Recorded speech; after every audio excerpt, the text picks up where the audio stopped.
Muy bien, chicos. Esta clase se va a tratar sobre el análisis de las anemias hemolíticas adquiridas.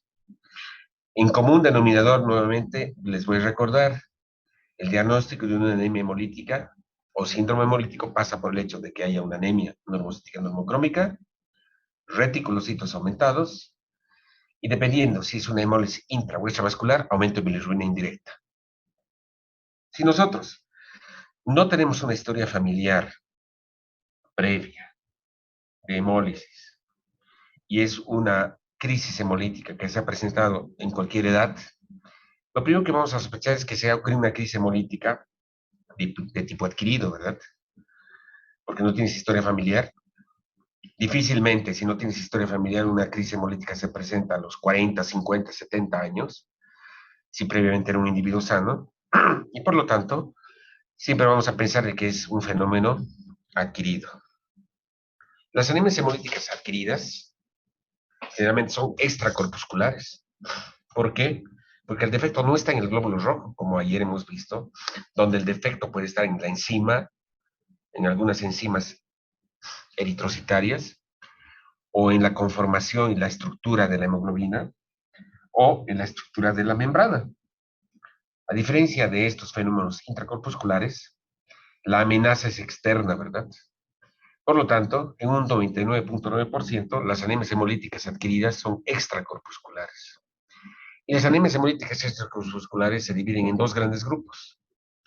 En anemias hemolíticas de tipo inmunológico, es decir, donde intervienen anticuerpos, que son los que se van a pegar a la membrana del glóbulo rojo y al opsonizar los antígenos de la membrana, van a originar que el sistema retículo endotelial remueva estos glóbulos rojos y se produzca una hemólisis extravascular. O bien anemias hemolíticas no inmunológicas, donde no participan en absoluto anticuerpos y son agentes extraños, externos, los que van a producir el fenómeno hemolítico. Las anemias hemolíticas inmunes tienen como un común denominador el tener anticuerpos pegados a la membrana del glóbulo rojo. Por lo tanto, estos anticuerpos pueden ser, ¿sí?, de tipo caliente o de tipo frío. Perdón, estoy en clases. Acaba de salir.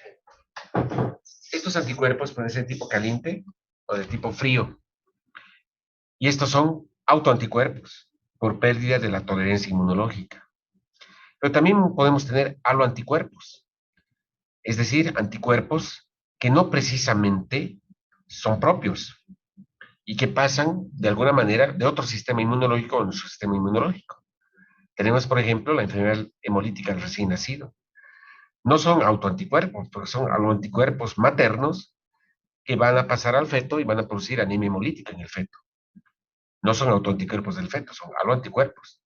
O las reacciones transfusionales, ¿verdad? Si a ti te pasan anticuerpos de otro grupo sanguíneo, vas a tener una reacción hemolítica. Y no por autoanticuerpos, por anticuerpos, ya sea te transfundan glóbulos rojos o te transfundan plasma. Y un ejemplo es el hecho, por ejemplo, de que te transfundan glóbulos rojos de otro grupo sanguíneo. Si tú tienes grupo sanguíneo A, tienes anticuerpos anti-A, anti-B, perdón, y si te pasan glóbulos rojos B, vas a presentar una reacción hemolítica aguda, ¿verdad? Y no por anticuerpos, no por autoanticuerpos, sino por aloanticuerpos. Las anemias hemolíticas no inmunológicas pueden ser, por ejemplo, por fragmentación de glóbulos rojos, la presencia de esquistocitos. Y los esquistocitos se pueden presentar, por ejemplo, por defectos en la microvasculatura, por microangiopatías.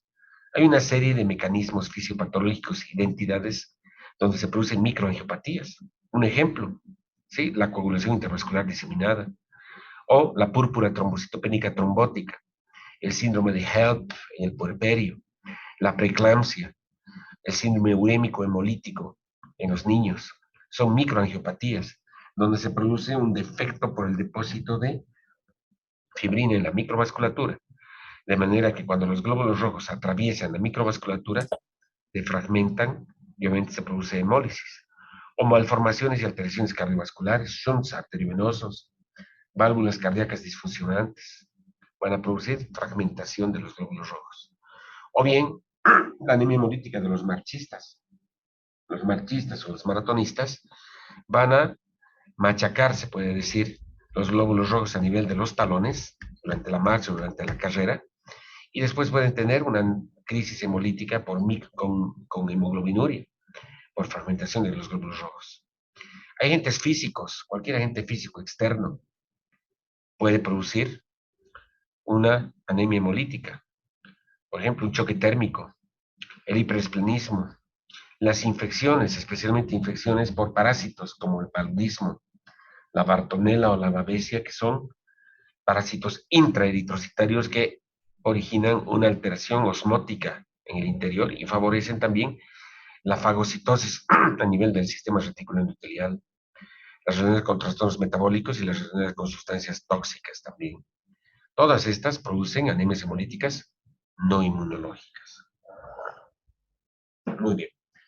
Vamos a referirnos entonces a este primer gran grupo, a las anemias hemolíticas adquiridas de tipo inmunológico, que implican la participación de anticuerpos. Las anemias hemolíticas inmunológicas se caracterizan por el hecho de que existe una reacción antígeno-anticuerpo, es decir, en la membrana del glóbulo rojo existen antígenos. Los antígenos simplemente son proteínas, ¿verdad? Pero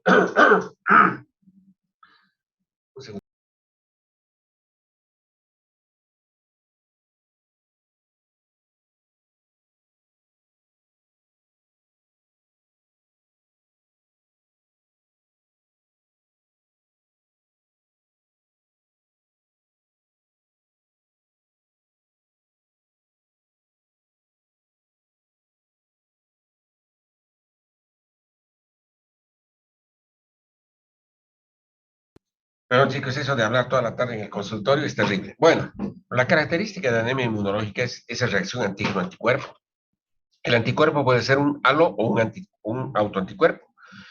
Este anticuerpo es una inmunoglobulina que va dirigida contra determinantes antigénicos, es decir, proteínas que están en la membrana. Y es fácil entender, una de las proteínas que están en la membrana son los grupos sanguíneos. Los grupos sanguíneos no son más que glicoproteínas que están expresadas en la membrana del glóbulo rojo. Por alguna razón, estos anticuerpos van dirigidos contra esos determinantes antigénicos. Por lo tanto, se detecta la presencia de anticuerpos en la membrana del glóbulo rojo. ¿Sí? Esa es la base fisiopatológica de las anemias inmunológicas. Y las anemias hemolíticas inmunológicas se clasifican de esta manera. Pueden ser anemias hemolíticas inducidas por haloanticuerpos. Los halo o isoanticuerpos son anticuerpos naturales. Y tenemos dos anemias hemolíticas adquiridas por haloanticuerpos. La reacción hemolítica posttransfusional y la enfermedad hemolítica recién nacido. Tenemos anemias hemolíticas autoinmunes por autoanticuerpos. Y las anemias hemolíticas por autoanticuerpos son de dos tipos. Por anticuerpos calientes, que son anticuerpos que reaccionan y producen hemólisis a la temperatura corporal normal, por eso se llaman anticuerpos calientes, y anticuerpos fríos o crioglutininas, que activan la hemólisis cuando la temperatura corporal disminuye. Las anemias hemolíticas autoinmunes generalmente son idiopáticas, es decir, son enfermedades primarias. Es una enfermedad autoinmune donde se producen autoanticuerpos calientes contra proteínas de la membrana del glóbulo rojo y se produce una anemia hemolítica autoinmune idiopática. Pero en algunas ocasiones pueden ser secundarias a enfermedades autoinmunes o a síndromes linfoproliferativos crónicos. Muchas veces la leucemia linfocítica crónica o los linfomas de bajo grado originan autoanticuerpos y se manifiestan inicialmente como anemias hemolíticas. O enfermedades autoinmunes sistémicas como el lupus eritematoso producen autoanticuerpos de tipo caliente y producen enfermedad hemolítica autoinmune. Los anticuerpos fríos son más raros. También la anemia hemolítica por anticuerpos fríos puede ser idiopática, pero generalmente es secundaria. Secundaria sobre todo a infecciones virales o infecciones por Mycoplasma pneumoniae, o en el curso de una mononucleosis infecciosa. Tienes una mononucleosis infecciosa que se acompaña con una anemia hemolítica autoinmune por anticuerpos fríos. Infecciones virales, por ejemplo, citomegalovirus, el HIV, o procesos linfoproliferativos, como la leucemia linfocítica crónica o los linfomas de bajo grado. Tenemos otra anemia hemolítica de doble fase térmica que se llama hemoglobinuria paroxística frigori, muy diferente a la hemoglobinuria paroxística nocturna, no confundas, son dos entidades diferentes. La hemoglobinuria paroxística frigori puede ser idiopática o secundaria, por ejemplo, a infección como sífilis o infecciones virales también. Y finalmente, los fármacos cualquier medicamento puede inducir la formación de autoanticuerpos por mecanismos, por ejemplo, de apteno. Es decir, el medicamento actúa como un apteno. Y este apteno, para hacer un anticuerpo o generar anticuerpos, este apteno se une a la proteína que está en la membrana. E inmediatamente se convierte en una proteína antigénica y se producen autoanticuerpos contra ese complejo inmune, o sea, contra ese apteno, contra el complejo apteno antígeno que está presente en la membrana del glóbulo rojo. Entonces, esta es la clasificación de las anemias hemolíticas adquiridas de tipo inmunológico. ¿Cuál es el principio básico que permite establecer diagnóstico diferencial de una anemia hemolítica adquirida inmunológica versus el resto de las anemias hemolíticas no inmunológicas? El principio básico es la detección de anticuerpos pegados a la membrana del glóbulo rojo. Y esta prueba se conoce como prueba de antiglobulina o prueba de Coombs. Y la prueba de Coombs tiene dos formas. Prueba de Coombs directa, que es la detección de anticuerpos pegados a la membrana del glóbulo rojo, y la prueba de Coombs indirecta, que es la detección de anticuerpos circulantes en el plasma. Es bien fácil entender esto. Si tú tienes un paciente que tiene un síndrome hemolítico, es decir, tienes el diagnóstico de hemólisis, porque tienes anemia normocítica normocrómica, tienes bilirrubina indirecta aumentada y tienes reticulocitos aumentados, no hay duda, es una hemólisis. Y si no tienes en la historia clínica, historia familiar, y es la primera vez que se presenta esto, y es un individuo de 55 años, no vas a pensar que es una anemia hemolítica hereditaria, ¿verdad? Vas a pensar que es una anemia hemolítica adquirida. Y tienes dos posibilidades, que sea inmunológica y no inmunológica. Directamente, si tienes una anemia hemolítica a los 55 años, le pides al laboratorio una prueba de Coombs directa. Si la prueba de Coombs directa es positiva, no hay duda, es una anemia hemolítica inmunológica. Y ya vayamos a ver y vamos a analizar si es aloinmune o autoinmune. Pero no hay duda que es una anemia hemolítica inmunológica. ¿Por qué? Porque la prueba de Coombs es la detección de anticuerpos pegados en la membrana del glóbulo rojo. ¿Y cómo se hace esto en laboratorio? Súper fácil. Aquí está el paciente que tiene anemia hemolítica, con sospecha de anemia hemolítica autoinmune, con la presencia de anticuerpos o sospecha de anticuerpos pegados a la membrana. Le tomamos una muestra de sangre y aquí tenemos glóbulos rojos, ¿verdad? Se supone que estos glóbulos rojos, si es una anemia hemolítica inmunológica, van a tener, miren, aquí están los glóbulos rojos, estos pelitos azules son los antígenos, proteínas, y por lo tanto vamos a tener anticuerpos pegados a la membrana del glóbulo rojo, que son los que están originando que el sistema reticular endotelial desconozca estos glóbulos rojos y piense que estos glóbulos rojos son extraños porque tienes anticuerpos pegados a los antígenos, tienes complejos inmunes y por lo tanto se remueven estos glóbulos rojos. Pero la idea es cómo demostrar que este glóbulo rojo tiene anticuerpos pegados a la membrana. Es bien fácil. Resulta que en el laboratorio tenemos un suero de Coombs, así se llama. ¿Qué es el suero de Coombs? El suero de Coombs no es más que un reactivo de laboratorio donde existen anticuerpos de tipo IgG. Son anticuerpos, son inmunoglobulinas. ¿Y qué es lo que hacemos? Vamos a agarrar un tubito de ensayo y vamos a poner una gotita de glóbulos rojos donde se supone hay anticuerpos pegados a la membrana y vamos a poner otra gotita de suero de Coombs. ¿Qué es el suero de Coombs? Son anticuerpos contra anticuerpos. Son inmunoglobulinas IgG, anti-IgG. Si los glóbulos rojos tienen anticuerpos pegados a la membrana, al poner una gota de suero de Coombs, miren, anticuerpos, ¿sí? Estos anticuerpos van a ir y van a producir, ¿sí? Aglutinación, se van a pegar a los anticuerpos que están pegados a la membrana del glóbulo rojo. Y se va a ver en el tubo de ensayo, ¿sí? Una aglutinación, es decir, se van a ver glóbulos rojos, ¿sí? En forma de granos. O como los grupos sanguíneos, va a haber aglutinación y eso es visible. Por lo tanto, la prueba de Coombs es positiva. ¿Por qué? Porque al hacer reacción anticuerpos contra anticuerpos pegados a la membrana del glóbulo rojo, se produce aglutinación. Y eso quiere decir que la prueba de Coombs es positiva porque hay la presencia de anticuerpos pegados a la membrana del glóbulo rojo. ¿Está entendido? Si no habría anemia hemolítica inmunológica y no habría anticuerpos, olvídense de estos anticuerpos pegados y solamente glóbulos rojos, cuando hacíamos reaccionar estos glóbulos rojos con el suero de Coombs, estos anticuerpos no encuentran pues anticuerpos pegados a la membrana y por lo tanto no se produce aglutinación y la prueba de Coombs es negativa. Y eso descarta una anemia hemolítica inmunológica.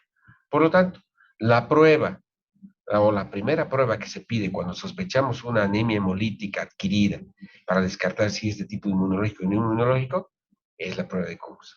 Si la prueba de Coombs directa, es positiva, fácil. Hablamos de todas estas anemias hemolíticas, ¿verdad? Anemias hemolíticas inmunológicas. Pero si la prueba de Coombs es negativa, nos olvidamos de estas anemias hemolíticas inmunes y buscamos todas estas otras posibilidades. Microangiopatías, macroangiopatías, agentes físicos, venenos de serpientes, infecciones como el paludismo, bartonellosis, babesia, etcétera, etcétera. ¿Sí? La prueba de Coombs indirecta evalúa la presencia de anticuerpos circulantes en el plasma. ¿Sí? Pueden ser aloanticuerpos o autoanticuerpos. ¿Y cómo podemos nosotros identificar esos anticuerpos suspendidos en el plasma del paciente? Súper fácil. Agarramos el tubo de ensayo donde está el plasma y donde supuestamente están los anticuerpos suspendidos, que son anticuerpos circulantes. Y vamos a poner una gotita de glóbulos rojos a los cuales les hemos pegado anticuerpos. ¿Sí? ¿De qué manera? Por ejemplo, es bien fácil. Si yo soy del grupo sanguíneo ORH positivo, quiero pegarle anticuerpos anti-RH. Y es bien fácil. Agarro el suero, es decir, el suero o la reactivo anti-RH, y le pongo una gotita de RH. ¿Y qué estoy haciendo? Este RH, al ser el glóbulo rojo RH positivo, estoy pegándole glóbulos rojos, digo, anticuerpos anti-RH, a los antígenos RH que están en el glóbulo rojo. O sea, ADRL, estoy fabricando glóbulos rojos sensibilizados con anticuerpos anti-RH, ¿verdad? Entonces esto lo tengo suspendido en un tubo de ensayo.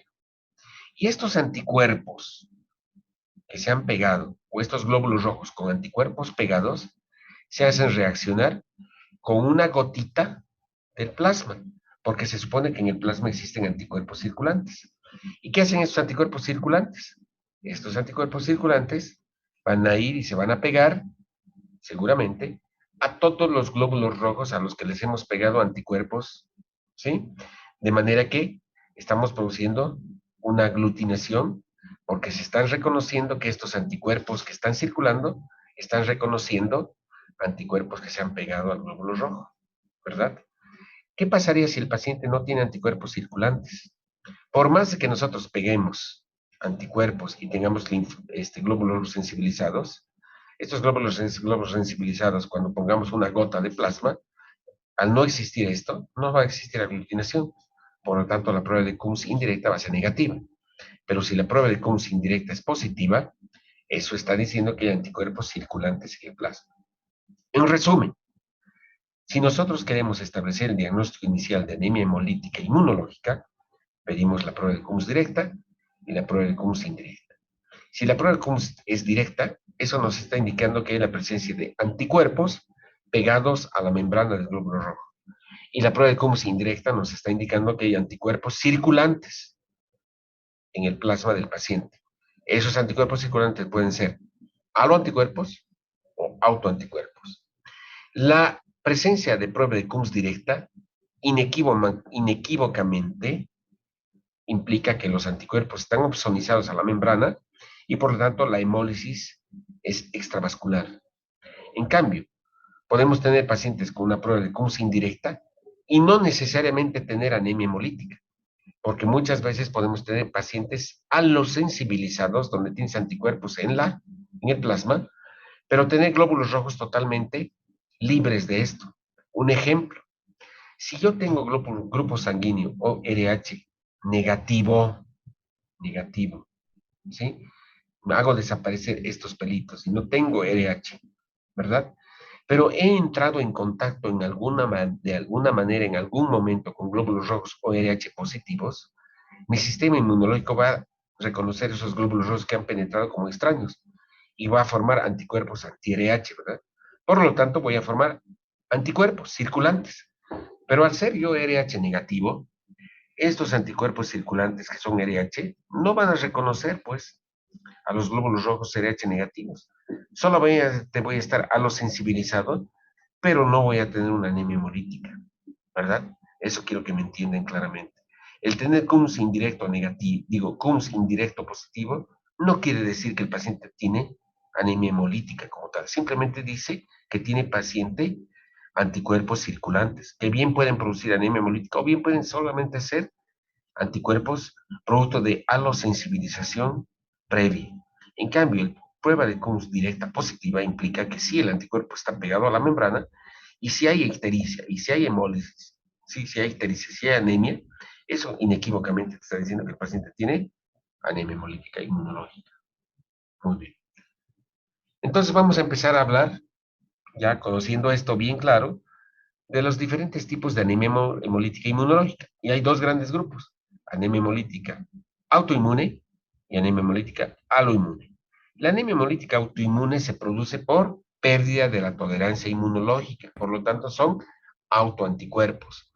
¿Cuáles son las dos causas que producen pérdida de la tolerancia inmunológica?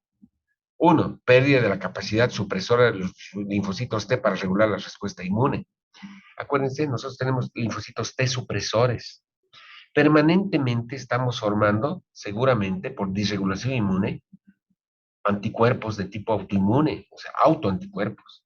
Estos autoanticuerpos están dirigidos contra determinantes antigénicos, pero nuestros linfocitos T supresores son pues la policía. Estos linfocitos T supresores van a generar supresión de este mecanismo de autoinmunidad. ¿Qué pasaría cuando estos linfocitos T supresores pierden la capacidad de control inmunológico? Se pierde esa capacidad de detectar la formación de autoanticuerpos y por lo tanto se precipita una enfermedad autoinmune. Entonces, uno de los mecanismos fisiopatológicos es que hay un defecto de las clonas de linfocitos T supresores para poder controlar esta respuesta autoinmune. La segunda es que por alguna razón existe pérdida de tolerancia inmunológica. Tolerancia inmunológica entendida como la capacidad para no producir autoanticuerpos contra nuestras propias proteínas antigénicas. Cuando se pierde la tolerancia inmunológica, se produce autoinmunidad. Entonces, ese es el mecanismo. Sabemos que en el organismo existe clonas de linfocitos B, que son capaces de producir autoanticuerpos permanentemente. Pero esta capacidad de producir autoanticuerpos está frenada por los linfocitos T, sobre todo los linfocitos TCD8, que son las que disminuyen la actividad, ¿sí?, de los linfocitos B productores de anticuerpos. Entonces, si tenemos una adecuada respuesta de linfocitos CD8 positivos, van a frenar la autoinmunidad. Pero si se pierde esta capacidad, simplemente va a haber linfocitos B activos, productores de anticuerpos, y que muchos de ellos son autoanticuerpos. ¿Sí? Eso debe quedar bien entendido. Dentro de la población CD4, que son los linfocitos helper, existe, ¿sí?, un linfocito capaz de regular la actividad de los CD8. Y esta subpoblación de CD4 inductora de supresión tiene un antígeno en la membrana que se llama el CD45R. ¿Sí? Por lo tanto, el mecanismo de formación de autoinmunidad es una disregulación de estas clonas o subpoblaciones de linfocitos CD4 capaces de activar y regular la actividad de los linfocitos CD8. Y no se sabe por qué. El trastorno de tolerancia inmunológica. Tolerancia es el hecho, hemos dicho, que no se formen autoanticuerpos contra antígenos de la membrana de cualquiera de nuestras células. Pero cuando se produce, ¿sí?, una alteración policlonal de linfocitos B, estos linfocitos B, y no se sabe por qué razón, empiezan a producir gran cantidad de autoanticuerpos. Y estos autoanticuerpos buscan antígenos específicos en la membrana de varias células. Y de esa manera se puede producir, por ejemplo, enfermedades sistémicas como el lupus o el síndrome de Fisher-Evans, que es la coexistencia de anemia hemolítica autoinmune con trombocitopenia inmunológica, o rechazo a trasplantes de médula ósea, o fenómenos autoinmunes relacionados con la infección por el virus de inmunodeficiencia humana. ¿Sí? El mecanismo de la producción de autoanticuerpos frente a agentes infecciosos como el treponema pálido, la sífilis o la micoplasma neumonía se llama mimetismo antigénico. Muchas veces, a ver, para poder entender este mecanismo de mimetismo antigénico, muchas veces se ha visto que las infecciones o los agentes infecciosos son capaces de inducir formación de anticuerpos, ¿verdad? Y eso es de forma natural, porque son agentes extraños. Pero muchas veces estos microorganismos pueden simular, ¿sí?, estructuras antigénicas propias del organismo. De manera que cuando se produce una reacción inmunológica y formación de anticuerpos, estos anticuerpos van a estar dirigidos contra estos microorganismos. Pero como hay un mimetismo antigénico, están simulando también o están adquiriendo características proteicas similares, por ejemplo, a la membrana del glóbulo rojo. Y curiosamente, al producir anticuerpos anti-Mycoplasma pneumoniae, estos anticuerpos anti-Mycoplasma pneumoniae son anticuerpos que están dirigidos contra una proteína de la membrana del glóbulo rojo, que por ejemplo es el antígeno I mayúscula e I minúscula. Abriendo un paréntesis, no solamente hay grupo sanguíneo A, B o RH positivo, o sea, CDE, sino que hay muchos grupos antigénicos o proteínas de la membrana. El grupo sanguíneo MNS, el grupo sanguíneo Kell, el grupo sanguíneo Duffy, el grupo sanguíneo eh, Lewis, el I mayúsculo, el I minúsculo. Se ha visto que, por ejemplo, la infección por mimetismo antigénico puede inducir la formación de anticuerpos contra el micoplasma, pero al mismo tiempo está simulando el micoplasma la estructura antigénica del grupo sanguíneo I, y todos los glóbulos rojos que son positivos para I mayúscula o I minúscula van a ser opsonizados por esos anticuerpos que se han producido contra el micoplasma, y se está produciendo un fenómeno de autoinmunidad frente a un agente infeccioso. Y esto va a opsonizar los glóbulos rojos y va a producir una anemia hemolítica extravascular por fagocitosis a nivel del sistema reticular endotelial. Y es una anemia hemolítica autoinmune con una prueba de Coons positiva. ¿Sí? Entonces, ese mecanismo de pérdida de tolerancia inmunológica puede verse a autoinmunización por mimetismo antigénico.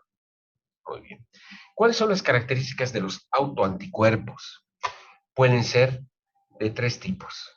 Pueden ser anticuerpos fríos o crioaglutininas, que tienen capacidad de aglutinación y hemólisis entre 0 y 20 grados centígrados. Yo les pregunto, ¿nuestra temperatura corporal baja a 20 grados centígrados? Imposible, ¿verdad? En muy raras ocasiones puedes tener anemia hemolítica por anticuerpos fríos, porque la hemólisis se produce entre 0 y 20 grados centígrados. Nuestra temperatura corporal es más o menos 36 grados. Podemos bajar en algunos casos hasta 35, 34 grados centígrados en frío. Y nuestras extremidades inferiores, o sea, nuestros dedos, nuestros lóbulos de la oreja o la punta de la nariz pueden tener una temperatura inferior.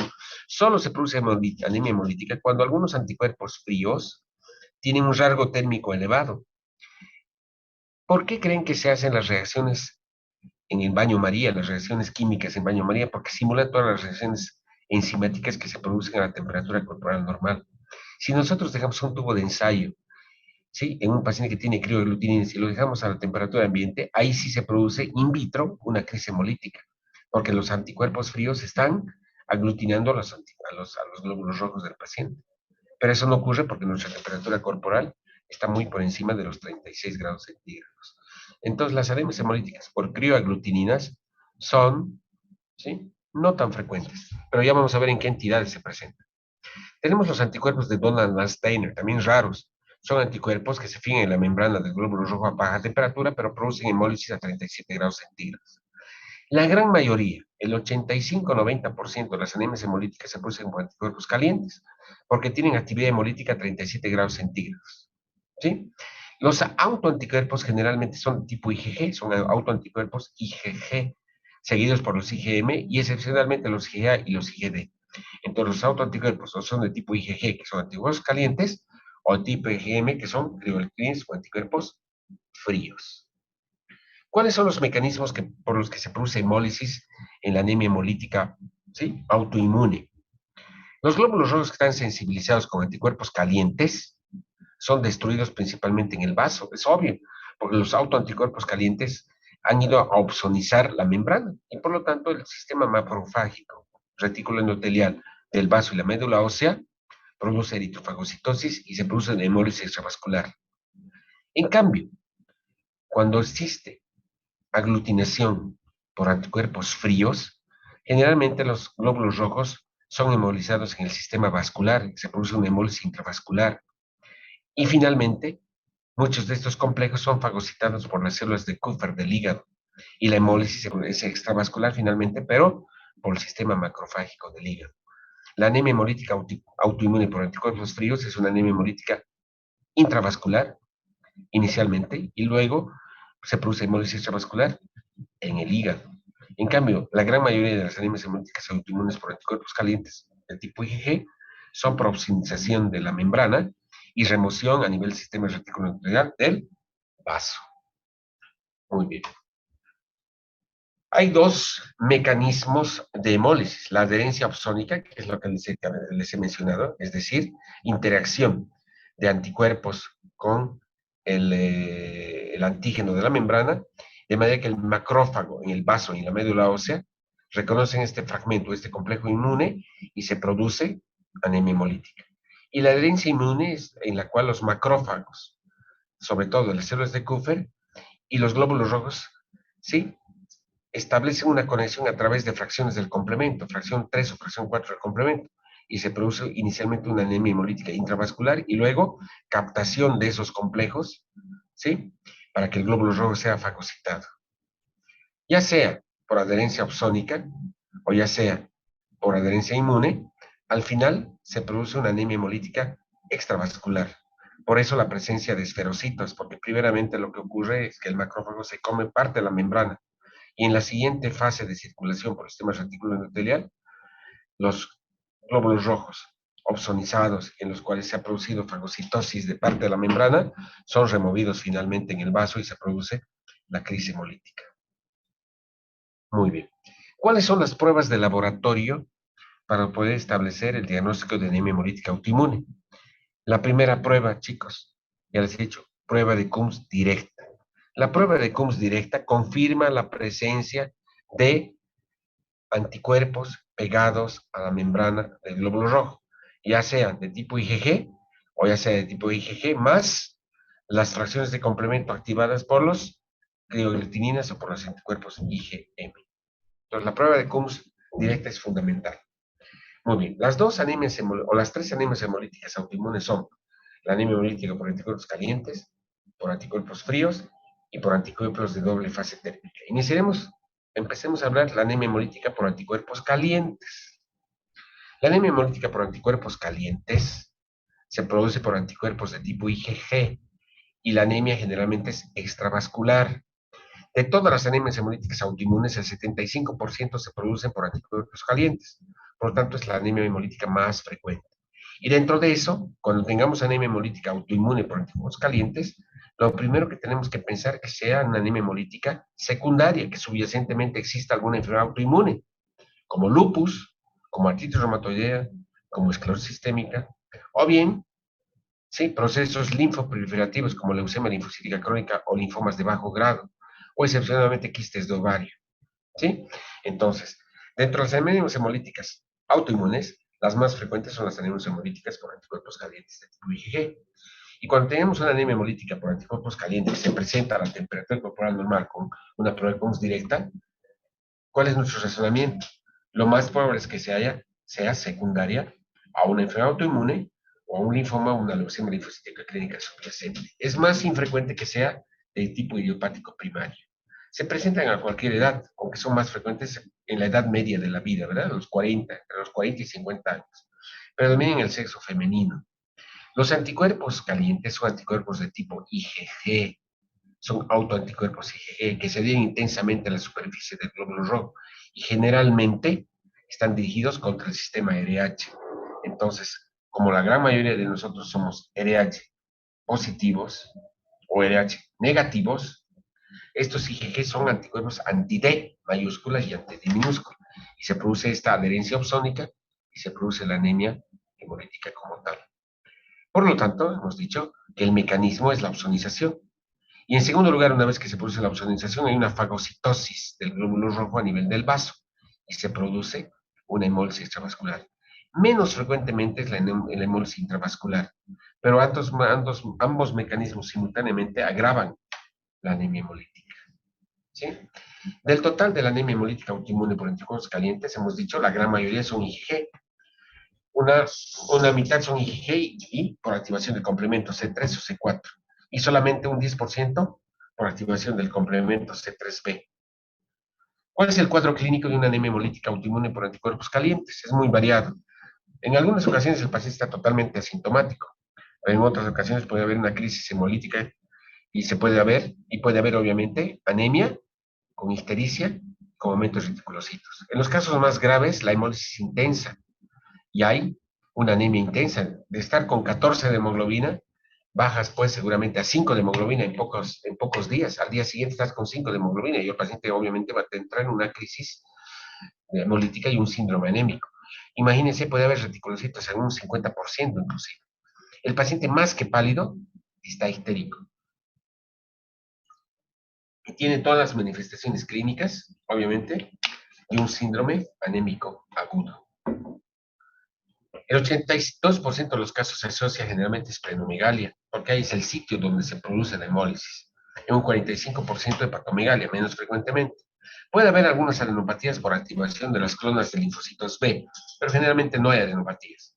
Y el patrón morfológico en la médula ósea, si nosotros hacemos un espiromedular, es muy inespecífico. Lo único que vamos a ver es una hiperplasia eritroblástica, es decir, gran cantidad de precursores eritroblásticos. ¿Por qué? Porque estamos tratando de compensar la pérdida periférica.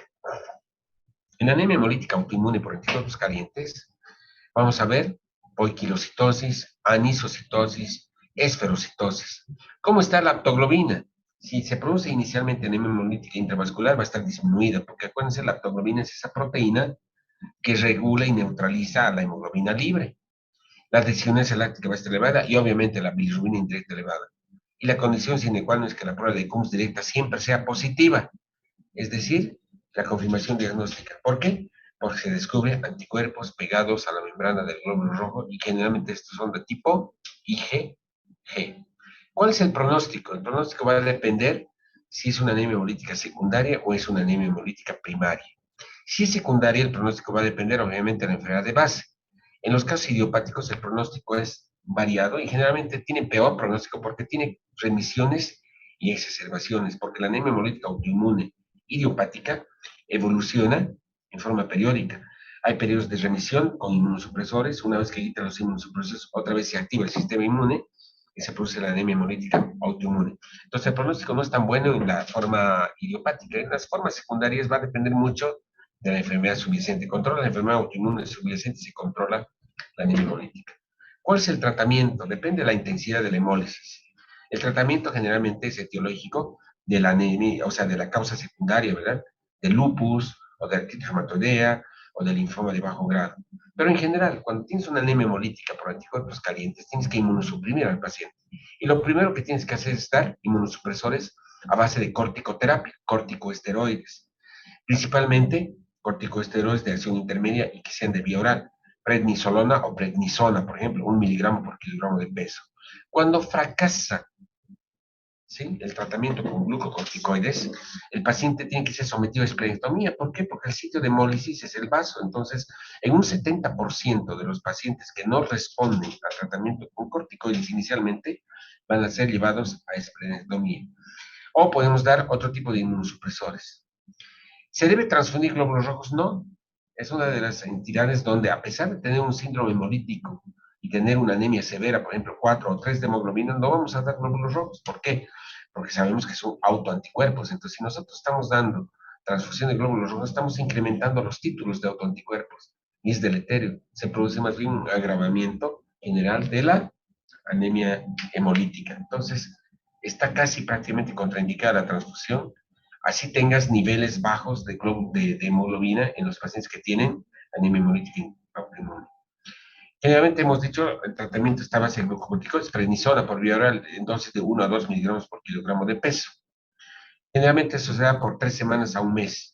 Generalmente la mejoría se observa, si va a haber mejoría en la primera semana, se alcanza una remisión, es decir, normalización, ¿sí?, control de la hemólisis, desaparece la anemia hemolítica, empieza a subir la hemoglobina en un 80% de los casos, sobre todo en los casos idiopáticos y en un 50% de los casos secundarios.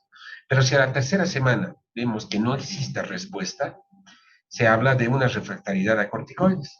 Y por lo tanto, se sabe que el tratamiento es ineficaz y vamos a llevar al paciente o esplenectomía o a otro tipo de tratamientos con inmunosupresores.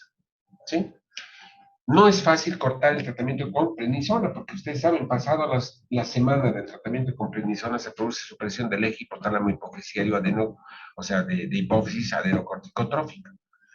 O sea, con la corteza suprarrenal y se produce una supresión de la adenocorticotropina y se puede producir una crisis addisoniana, una insuficiencia suprarrenal aguda. Por eso debe bajarse con calma el tratamiento, las dosis de prednisona en el curso de las próximas semanas.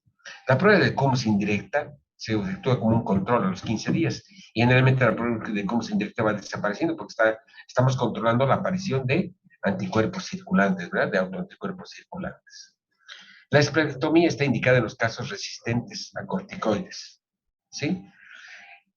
Se consigue con un 50% en los idiopáticas y un 30% en las secundarias. Finalmente, también podemos dar inmunosupresores como acetoprina, ciclofosfamida o actualmente rituximab. El rituximab es un anticuerpo monocular anti-CD20.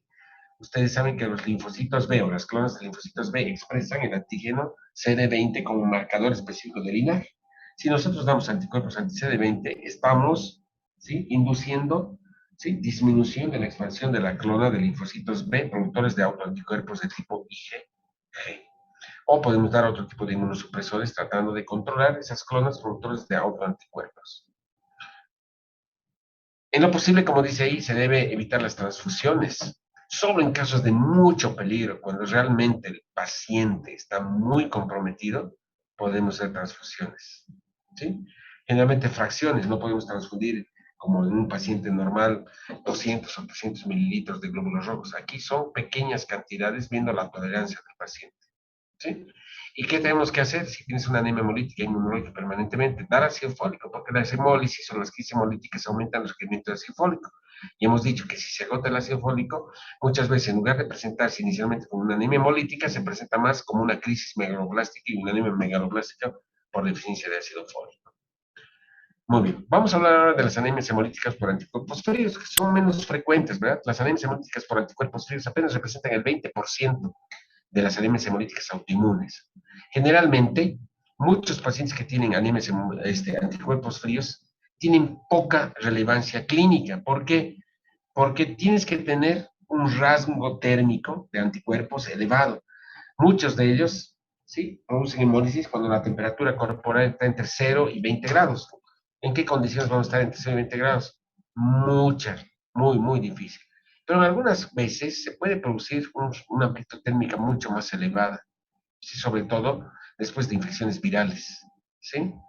Entonces, las infecciones virales pueden precipitar la presencia de anticuerpos fríos con un rango térmico elevado, por ejemplo, 30 a 35 grados centígrados. Entonces, cuando nosotros tenemos después de una infección viral periodos de hipotermia, en esos periodos de hipotermia se va a producir activación de anticuerpos IgM. Los anticuerpos fríos son anticuerpos IgM y esos anticuerpos fríos o crioaglutininas solamente producen aglutinación cuando la temperatura corporal disminuye. Y la aglutinación se produce mediante la activación de fracciones de complemento, la fracción C3b de complemento. Entonces, la actividad, como dice aquí, depende de la capacidad para fijar fracción 3 de complemento sobre la superficie del glóbulo rojo, de manera que se produce inicialmente una hemólisis intravascular y luego hemólisis extravascular. Cuando se produce la hemólisis extravascular, la fagocitosis no se produce en el vaso, por eso la esplenectomía no es paliativa en la anemia hemolítica por anticuerpos fríos, sino solamente en la anemia hemolítica por anticuerpos calientes, porque la hemólisis extravascular se produce en las células de Kupffer del vaso, del hígado. La anemia hemolítica por anticuerpos fríos generalmente es de tipo secundario y se asocia a infecciones como micoplasma neumonía. En el curso de una neumonía puede haber eso, o una nucleosis infecciosa, o en el curso de un síndrome linfoproliferativo crónico como una leucemia linfocítica crónica o linfomas indolentes. Las formas idiopáticas son más frecuentes en personas de edad avanzada, sin que exista predominio del sexo. Muchas veces en viejitos se puede producir una anemia hemolítica por anticuerpos fríos. Todas estas son las causas que pueden producir formación de anticuerpos IgM fríos. generalmente infecciones virales o fenómenos infecciosos. En forma crónica, algunas enfermedades que son linfoproliferativas crónicas, los linfomas, la macroglobina neurales son enfermedades por pluriglutininas, o algunas enfermedades o infecciones como el micoplasma neumonía, ¿verdad? Muy bien. ¿Cuál es el cuadro clínico? Generalmente es forma crónica, o sea, periodos de remisión y exacerbación, y ocurre en personas de edad avanzada, de los 70 años. Generalmente ocurre secundaria, ya sea casos idiopáticos o secundaria, pero puede ser idiopático o secundaria linfoproliferativos. Y la única manifestación puede ser anemia crónica seguida de hemólisis, ¿verdad? Y eso sobre todo cuando cae la temperatura en zonas específicas del cuerpo, punta de la nariz, lóbulos de las orejas, punta de los dedos. La forma aguda transitoria es más frecuente en jóvenes y niños, y generalmente eso es secundario a infecciones, sobre todo infecciones virales. En cambio, hemos dicho la forma crónica en adultos mayores y generalmente secundaria a linfomas. Más frecuentemente es la aguda transitoria en jóvenes, secundaria a infecciones como, por ejemplo, mononucleosis infecciosa, ¿sí? La mononucleosis infecciosa puede manifestarse inicialmente como una crisis hemolítica, ¿sí? 5 a 10 días después de finalizar la infección, se produce esta crisis hemolítica por anticuerpos fríos y luego remiten espontáneamente. En el laboratorio que vamos a encontrar, lo mismo, reticulocitos aumentados, bilirrubina indirecta aumentada. En la sangre periférica pueden observarse esferocitos y fenómeno de Rouleau. El Rouleau es la formación, se ve como si los glóbulos rojos estuviesen apilados como moneditas, pilas de monedas. Y la prueba de Coombs directo siempre es positiva, ¿no? Siempre es positiva, esa es una característica. La característica de este tipo de anemias es la presencia de anticuerpos que actúan a baja temperatura, sobre todo a temperaturas dependiendo, 0, 20 o a veces hasta 30 grados centígrados. ¿Sí? Muchos de estos anticuerpos IgM, que son creatinininas, en específico contra un determinante antigénico, que es el grupo sanguíneo I mayúscula, sobre todo cuando sobreviene crisis hemolíticas en la infección por micoplasma neumonía o en mononucleosis infecciosa, que son anticuerpos anti-IgI. Es lo que les había dicho. El micoplasma o la mononucleosis de Epstein-Barr actúan por mimetismo antigénico y producen autoanticuerpos de tipo IgM que van dirigidos contra estos determinantes antigénicos y producen hemólisis cuando la temperatura corporal baja un poquito, 35 grados centígrados, y produce una crisis hemolítica por anticuerpos fríos, así se llama. El pronóstico va a depender, obviamente, si es idiopático o secundario. En los casos de hemólisis aguda secundaria grave, generalmente son autolimitados y la mayor parte de las veces curan espontáneamente, a la par de la remisión, por ejemplo, de una infección viral. En caso de hemólisis crónica, obviamente, el pronóstico no es tan bueno porque tiene remisiones y exacerbaciones. Y durante las remisiones uno está tranquilo, pero en las exacerbaciones vamos a tener que tratar al paciente con inmunosupresores o tratar la enfermedad de base. También se evitan las transfusiones. ¿Por qué? Porque son anticuerpos. Y esto, obviamente, puede agravar la crisis hemolítica. ¿Qué se tiene que hacer? Evitar que el paciente entre en hipotermia. Entonces, siempre hay que abrigar a los pacientes. Los glucocorticoides no están indicados porque el mecanismo es totalmente diferente. La esplenectomía tampoco está indicada y carece de efectividad. ¿Qué es lo que se puede dar? Algunos inmunosupresores como el ramucil o la ciclofosfamida, o puede hacerse remoción en casos de crisis hemolítica aguda grave, se remueven por acción de la plasmaféresis, así se llama. Finalmente vamos a hablar de la última anemia hemolítica autoinmune que se llama hemoglobinuria paroxística frigori, es decir, hemoglobinuria paroxística al frío, pero por la presencia de esta criolicina de Nolan-Landsteiner, que produce un síndrome hemolítico agudo, ¿sí?, de doble fase térmica a cualquier edad. Muchas veces está asociada, por ejemplo, a etapas de sífilis terciaria, pero más frecuentemente a infecciones virales como la gripe, después de una infección por influenza, o rubiola, o paperas, o varicela, o por mononucleosis infecciosa, se puede producir esta anemia hemolítica por un anticuerpo específico que se llama anticuerpo Donald-Landsteiner. Generalmente se inicia horas después de la exposición al frío o la infección de bebidas muy frías, o sea, estás expuesto al frío y se produce una crisis hemolítica, con fiebre, ictericia, cefalea, anemia. El diagnóstico clínico se produce porque existe una anemia hemolítica intravascular, hay hemoglobina libre y hemoglobinuria, ¿verdad? Y la presencia de esta hemolicina, de donde está en sangre periférica, eritroblastos, porque hay gran crisis hemolítica, reticulocitos aumentados, anisocitosis, poiquilocitosis, policromasia. Generalmente, y en forma afortunada, la hemoglobina policística Figor es un proceso autolimitado y generalmente, ¿sí? Remite con solo calentar al paciente. El pronóstico generalmente está bueno y va a depender mucho si existe una infección subyacente a sífilis o a mononucleosis. Obviamente, si es sífilis o el tratamiento, vamos a poder controlar esta complicación. ¿Sí? Muy bien. Aquí vamos a quedar porque es importante que fijemos este concepto de anemia hemolítica inmunológica adquirida por autoanticuerpos. Mañana vamos a continuar y vamos a hablar de las anemias hemolíticas por aloanticuerpos, es decir, anticuerpos naturales, pero que producen anemia hemolítica. Y aquí vamos a hablar sobre la fisiopatología de la anemia hemolítica recién nacido y las reacciones transfusionales. Y luego vamos a hablar de las anemias hemolíticas adquiridas, pero no inmunológicas. ¿Sí? Y ustedes se han llevado ya en diferentes materias, por ejemplo, paludismo, han llevado seguramente o van a llevar el próximo año las complicaciones obstétricas, por ejemplo, síndrome de Hell, preeclampsia, etcétera, etcétera. Muy bien, chicos. Preguntas. Mudos. ¿Han entendido? ¿Pueden entender o realmente está complicado? A ver, si no preguntan es que no han entendido nada o han entendido todo.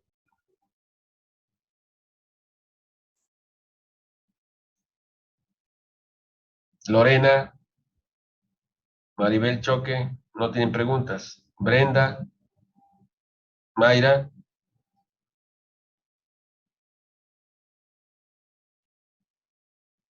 bueno, yo creo que están más preocupados de sus exámenes de mañana, de estos días, ¿verdad?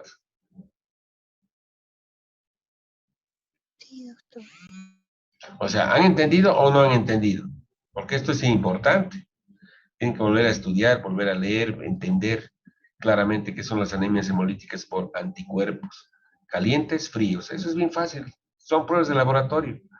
A ver, voy a simplificar en 4 palabras todo lo que hemos hablado esta noche. Si no tienes historia familiar, es una crisis hemolítica por primera o segunda vez en un paciente que tiene, por ejemplo, 30, 35, 40 años, vas a pensar que es una anemia hemolítica adquirida, ¿verdad? ¿Y por qué piensas que es una anemia hemolítica adquirida? Porque tiene anemia, tiene ictericia y tiene reticulocitos aumentados. ¿Qué es lo que primero que vas a pedir al laboratorio? Una prueba de Coombs directa. Si la prueba de Coombs directa es positiva, no hay duda, chicos, estamos frente a una anemia hemolítica inmunológica. Pero si la prueba de Coombs es directa, es negativa, no es una anemia hemolítica inmunológica, puede ser otras causas adquiridas de anemia hemolítica. La mayor parte de los pacientes tienen anemias hemolíticas adquiridas de tipo inmunológico, por lo tanto la prueba de Coombs directa es positiva. Primera cosa. Segunda cosa, en ese tu paciente, donde la prueba de Coombs es positivo, tú haces una reflexión y dices, oye, el doctor ha dicho que hay 2 tipos de anemia hemolítica inmunológica, autoinmune y aloinmune. La anemia hemolítica aloinmune solamente se presenta en el recién nacido por anemia hemolítica por incompatibilidad de BO, por ejemplo, o RH. Y este hombre tiene 33 años. Por lo tanto, no creo que sea una anemia hemolítica aloinmune. Aparte, le preguntas, ¿usted ha recibido una transfusión antes? No, doctora. Por lo tanto, no creo que sea una anemia hemolítica aloinmune. Por lo tanto, vas a decir, ¿no será que tiene una anemia hemolítica autoinmune? Porque tiene un curso positivo. Hay 3 tipos de anemia hemolítica autoinmune. Ahí viene la tercera conclusión. Anemia hemolítica por anticuerpos calientes, por anticuerpos fríos y por anticuerpos de doble fase térmica. La gran mayoría de las anemias hemolíticas autoinmunes son por anticuerpos calientes, ¿verdad? Porque este paciente de 35 años de edad tiene hemólisis y tiene hemólisis a sus 30, a sus 37 grados centígrados, esa es temperatura normal, ¿verdad? Y hasta por exclusión, pues, si ustedes oyen un motor en la puerta de su casa, van a pensar que es un Ferrari o que es una Peta. Van a pensar que es una Peta, porque no hay Ferraris en Cochabamba. Pero puede que sea un Ferrari, ¿verdad? De la misma manera, si tienes anemia hemolítica y piensas que es una anemia hemolítica autoinmune, El 75% son anemias hemolíticas autoinmunes por anticuerpos calientes y solamente un 20% es por anticuerpos fríos y de doble fase térmica. Entonces, de entrada vas a decir, lo más probable es que tenga una anemia hemolítica por anticuerpos calientes. ¿Y cómo ese es el diagnóstico? Muy fácil. Le pides al laboratorio que te determine anticuerpos IgG o IgM. Si te dice, estos autoanticuerpos son de tipo IgG, no hay duda, pues es una anemia hemolítica por anticuerpos IgG, anticuerpos calientes. Y ahí viene la reflexión. La gran mayoría de las anemias hemolíticas por anticuerpos calientes son secundarias y menos frecuente idiopáticas. Por lo tanto, si este paciente tiene una anemia hemolítica con un positivo, y yo pienso que es una anemia hemolítica por anticuerpos calientes, mi primera reflexión, oye, ¿no tendrá un lupus? ¿No tendrá una esclerosis sistémica? ¿No tendrá una artritis reumatoidea? O tal vez tiene un linfoma de bajo grado. ¿Y qué es lo que voy a hacer? Voy a investigar, entonces voy a pedir al laboratorio, le voy a hacer un examen clínico para ver si tiene lupus o no tiene.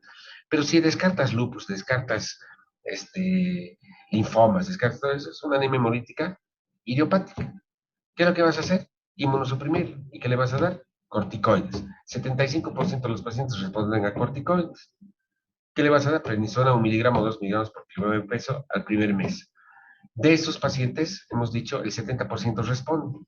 Los que no responden, ¿qué haces? Le planteas esplenectomía.